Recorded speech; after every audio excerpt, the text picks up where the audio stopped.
contohnya misalkan ada fisik bullying gitu kan. Dalam pembulian itu seorang pembuli ini dia menawarkan narkoboy. Nah, waktu dia tawarkan itu bagaimana cara menolaknya? Ini dalam bentuk pembulian fisik. Kalau misalnya dia nolak itu dipukulin. Bagaimana? Cara mengatasinya. Cara menolak atau menghindarinya? Cara mengatasinya jelas kemungkinan kalau untuk anak di bawah umur dia bisa saja kalau misalnya di tempat terbuka, kalau misalnya akan si orang yang menawarkan narkoba ini bisa saja dia teriak. Tapi kalau itu di lingkungan terbuka, kalau di lingkungan tertutup ya bisa juga dia teriak sekuat mungkin. Mungkin kalau dia sudah bebas dia bisa melapor ke orang tua agar bisa ditindaklanjutkan.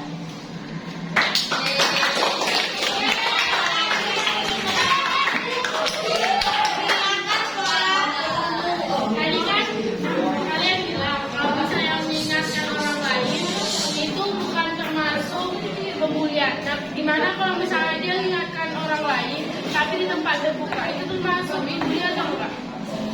Dia kalau bisa mengingatkan di tempat terbuka atau tertutup, itu dilihat juga bagaimana cara dia mengingatkannya. Kalau misalkan mengingatkan dengan cara bagus-bagus omongannya, tidak ada kata kasar, itu tidak termasuk bullying. Ada lagi?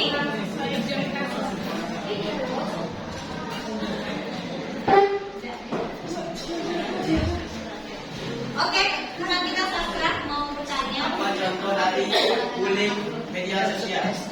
Contoh dari bullying media sosial itu seperti sindir-sindiran di story WA atau dari chat WhatsApp juga bisa, atau dari sosial media yang lain.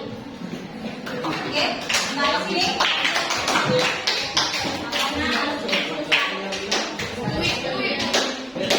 Dia dibully dengan keadaan dia juga ke orang tuanya nggak percaya. Apa yang dia lakukan itu supaya dia dibully oleh keluarganya, saudaranya sendiri. Dia melapor ke orang tua, tapi orang tuanya nggak percaya. Bagaimana jelasnya? Biar supaya orang tuanya percaya. Kalau misalnya orang tua percaya itu kita harus juga panggil pelakunya, pelaku pembuli. Ditanya baik-baik. Orang kan kalau misalnya udah dalam kondisi mendesak, ditanya pasti dia jawab jujur. Ada yang lain mau bertanya? Ada kok. Oke. Joy ya. Kalau dia nggak jujur, pukul orang. Ya kita harus bertanya dalam saat kondisi dibully, kita harus tengok juga di situ ada orang lain atau enggak. Kalau misalkan ada orang lain, kita bisa orang lain itu disebut saksi, kita bisa panggil saksinya, kita tanya baik-baik saksinya. Terus saksinya nggak takut terlibat.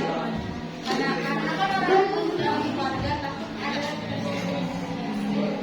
Biar dia ngambil kita pokoknya harus tanya baik-baik, karena kita tanya aja baik-baik, jangan ya dengan omongan kasar itu kan kalau dia juga pokoknya kita harus karena mau kayak manapun dalam kondisi mendesak orang bakalan jauh dulu. Oke, ada lagi yang mau bertanya? Oke, Dwi. Jadi kalau itu kan pelaku pembulinya dia ngakunya udah nggak bully orang lain, tapi dia masih saja membuli. Cara mencari kebenarannya Kita waktu si pelaku pembuli ini sedang membuli seseorang, kita harus tengok lingkungan sekitar, kira-kira ada atau enggak saksi.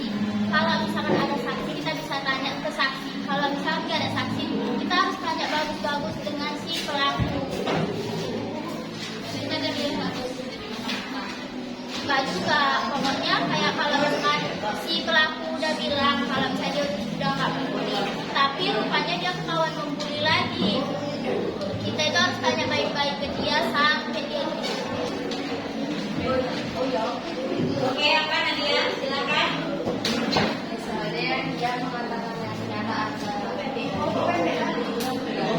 masuk kuliah kan? Kalau misalnya dia cuma bilang kayak gitu, nggak pakai kata-kata kasar, terus yang dibilangin ini dia nggak sakit hati, itu nggak termasuk bullying.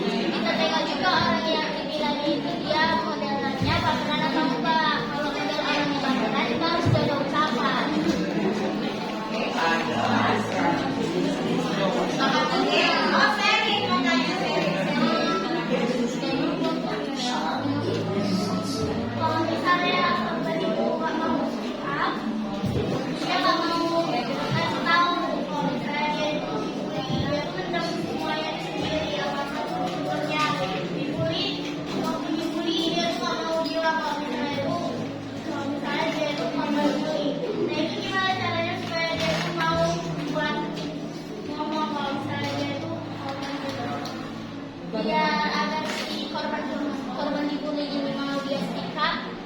jadi kalau kita tanya baik-baik, kita ajak dia cerita, nanti dia bakalan dia cerita sendiri.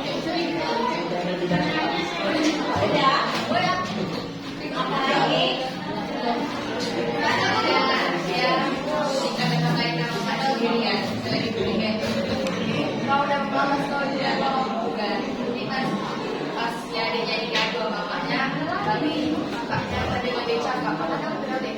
Kalau misalnya kayak gitu, ini si orang tuanya nggak